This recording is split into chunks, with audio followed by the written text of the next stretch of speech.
কেমন আছেন বন্ধুরা? আশা করছি সকলে অনেক ভালো আছেন। দেবশ্রী কিচেনের নতুন একটা পর্বে আপনাদের জানাই অসংখ্য ধন্যবাদ। তো বন্ধুরা, এখন তো ইলিশের মৌসুম আস্তে আস্তে চলে আসছে। আজকে পচা ইলিশের একটা চটপটা রেসিপি আপনাদের শেয়ার করব, যেটা বানানো অনেক সহজ আর খেতে তো দুর্দান্ত লাগে। হয়তো অনেকে মনে করবে পচা ইলিশ দিয়ে রান্না করা যায় না, ইলিশ মাছের সবকিছুই রান্না করা যায়। তো বন্ধুরা, আজকের ভিডিওটা দেখেন, আশা করছি আপনাদের অনেক ভালো লাগবে। তো চলুন রেসিপিটি শুরু করা যাক। আর দেখুন বন্ধুরা, এগুলো হচ্ছে পচা ইলিশ। আমি পচা ইলিশের আঁশ খুব সুন্দর করে ছাড়িয়ে নিয়েছি, আর ভিতরের ময়লাটা খুব সুন্দর করে পরিষ্কার করে নিয়েছি। এখন প্রথমে সিদ্ধ করে নেব। তো বন্ধুরা, প্রথমে কড়াইয়ে মাছগুলো নিয়ে নেব। আর আজকে আমি যেভাবে রান্না করব, আপনারা পুরো রেসিপিটা দেখবেন, আশা করছি আপনারাও খুব সুন্দর রান্না করতে পারবেন। এখন সামান্য পানি দিয়ে দিব। এখন দিয়ে দিব পরিমাণ মতো পানি, খুব বেশি না। আর মাছ সেদ্ধ হতে বেশি সময় লাগবে না। তার সাথে দিয়ে দেব সামান্য হলুদ। আর মাছ সেদ্ধ করার সময় হলুদ অবশ্যই দিবেন, মাছে একটা গন্ধ থাকে, ওটা আর লাগবে না। এখন আর কিছু দিব না, সরাসরি সিদ্ধ করে নেব। আমি গ্যাস অন করে নিচ্ছি। তো বন্ধুরা, ইলিশ মাছ দিয়ে রান্না করার জন্য এদিকে আমি নিয়েছি কচু ছড়া। আর পচা ইলিশের সাথে কচু ছড়া কিন্তু জমে যাবে, এটা ছাড়া এর স্বাদ কিন্তু অসম্পূর্ণ। এখন ছড়াগুলো খুব সুন্দর করে খোসা ছাড়িয়ে নেব। একটা বটি দিয়ে দেখুন দারুণ সুন্দর খোসা ছাড়ানো যাচ্ছে।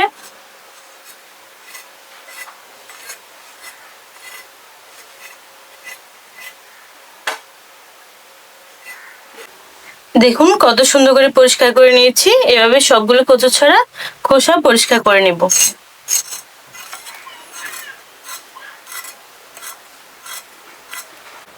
তো বন্ধুরা, এদিকে আমাদের পচা ইলিশ সিদ্ধ করা হয়ে গেছে। আর দেখুন কাঁটা কত সুন্দর ছাড়িয়ে দিয়েছে। এখন ঠান্ডা হলে ছেঁকে নেব।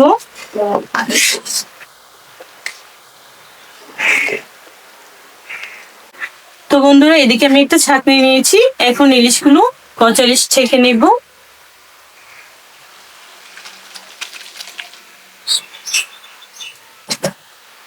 আর এভাবে করলে খুব সুন্দর ছাঁকা হয়ে যায়, একটা কাঁটাও থাকে না। একটা চামচ দিয়ে খুব সুন্দর করে নাড়িয়ে ছেঁকে নেব।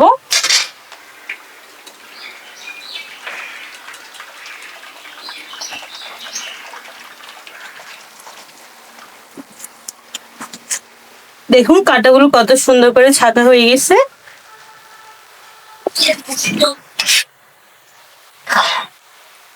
আর ইলিশের এই পানি দিয়ে আজকে রান্নাটা হবে, রান্নায় ব্যবহার করব। আর এগুলো মুখে পড়লে দারুণ লাগে।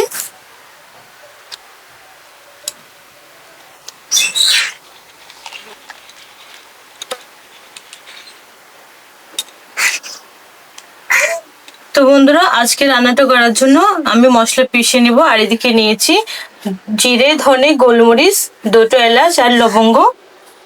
এখন খুব সুন্দর করে বাটাই বেটে নেব।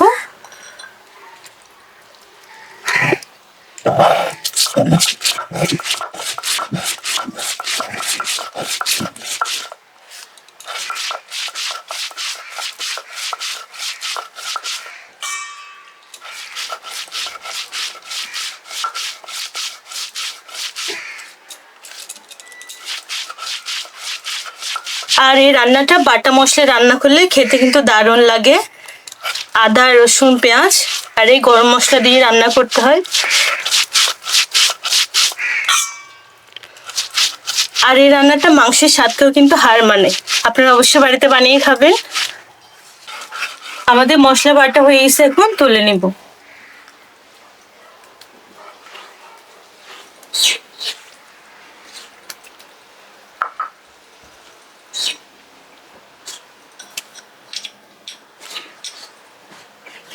আর এখন বেটে নিব পেঁয়াজ।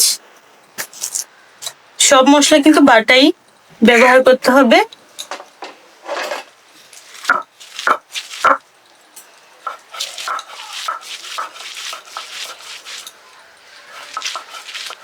পেঁয়াজও বেটে নিয়েছি, এখন তুলে নিব।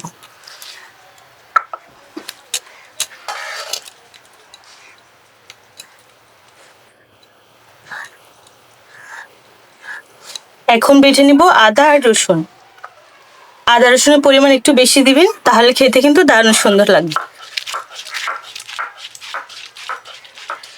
তো বন্ধুরা আমাদের সব মশলা বাটা শেষ, এখন রান্না শুরু করব।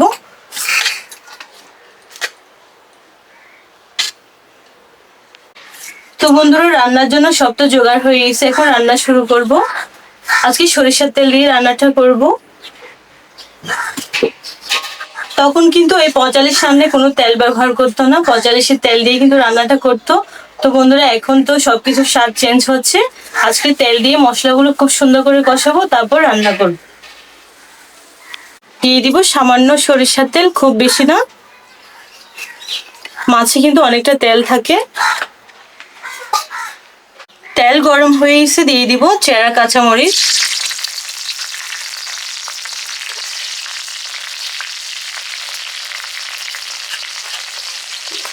দিয়ে দিব পেঁয়াজ বাটা,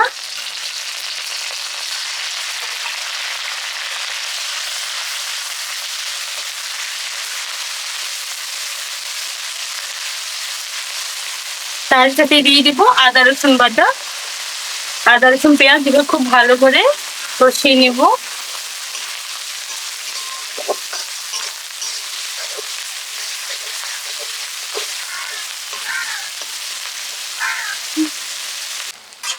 আদা রসুন তো খুব ভালো করে কষিয়ে নিয়েছি, এখন দিয়ে দিব মশলা। দিয়েছি সামান্য হলুদ, মাছ সিদ্ধ তো হলুদ দিয়েছি। আর ঝালের জন্য দিয়ে দিব শুকনো মরিচের গুঁড়ো। আর এই রান্নাটা ঝাল ঝাল খেতেই দারুণ ভালো লাগে। দিয়ে দিব সামান্য পানি, এবার সুন্দর করে মিশিয়ে নেব। তার সাথে দিয়ে দেব বাটা মশলা। এবার সবকিছু খুব সুন্দর করে মিশিয়ে ভালো করে কষিয়ে নেব। তো বন্ধুরা এদিকে তো কচু ছড়া খুব সুন্দর করে পরিষ্কার করে নিয়েছি, আর দেখুন এভাবে বড় করে টুকরো করে নিয়েছি। এখন মশলার সাথে কষিয়ে নেব। মশলার সাথে কচু ছড়া খুব সুন্দর করে মিশিয়ে নেব।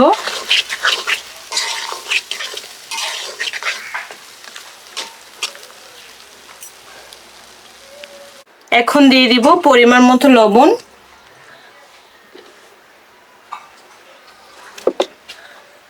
এবার মশলার সাথে খুব সুন্দর করে মিশিয়ে নেব।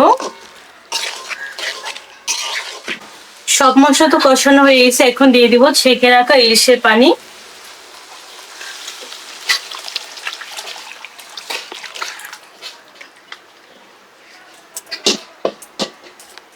এবার চামচ দিয়ে খুব সুন্দর করে মশলার সাথে মিশিয়ে নেব।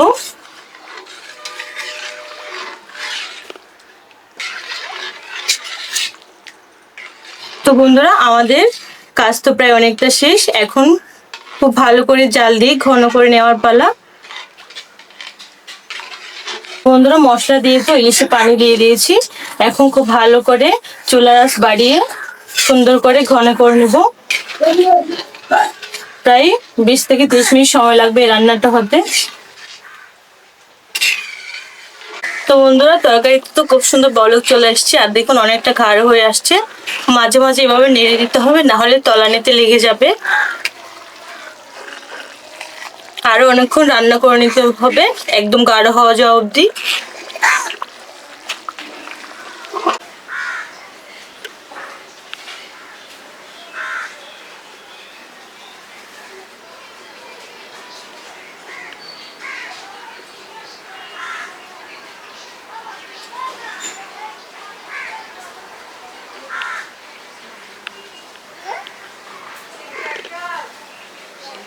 তো বন্ধুরা রান্না প্রায় হয়ে আসছে, আর দেখুন চারপাশ থেকে তেল ছেড়ে দিয়েছে আর বুদবুদ করে ফুটছে। এখন দিয়ে দেব কাঁচামরিচ চেরা,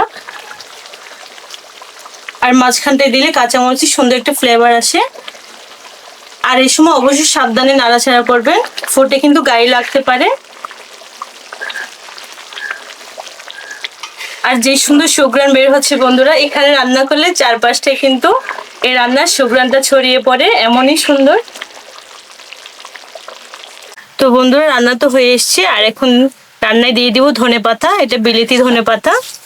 আর এই রান্নায় এই ধনে পাতাটা অবশ্যই দিবেন, আর এটা দিলে রান্নার স্বাদটা খুব সুন্দর আসে। সুন্দর করে কেটে নিব।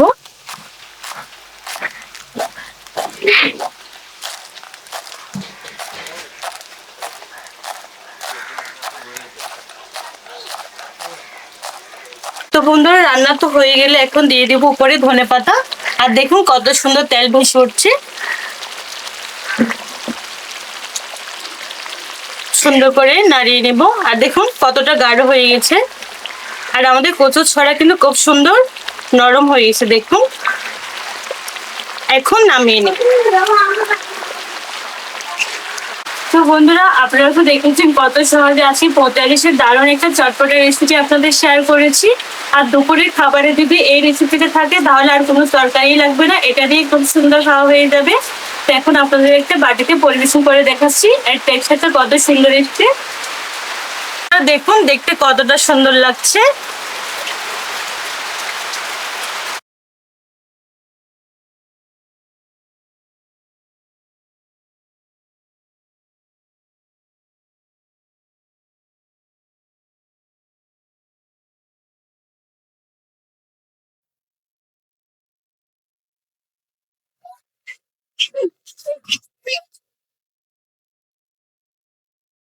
গার্নিশের জন্য উপরে ছড়িয়ে দিচ্ছি চেরা কাঁচামরিচ,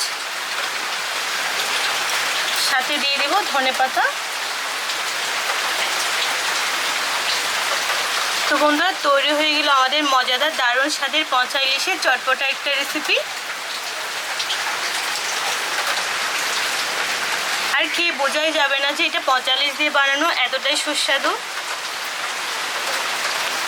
তো বন্ধুরা পচা ইলিশের দারুণ একটা রেসিপি আপনাদের কেমন লেগেছে অবশ্যই কমেন্টে জানাতে ভুলবেন না। আর বন্ধুরা এটার স্বাদ আপনারা বাড়িতে বানিয়ে না খেলে বুঝতে পারবেন না। তো আশা করছি আপনাদের অনেক ভালো লেগেছে। তো বন্ধুরা সামনে তো ইলিশের দারুণ দারুণ রেসিপি আপনাদের শেয়ার করব। আমার চ্যানেলটি সাবস্ক্রাইব করে আমার পাশে থাকার অনুরোধ রইল। সবাই ভালো থাকবেন, সুস্থ থাকবেন। Bye bye.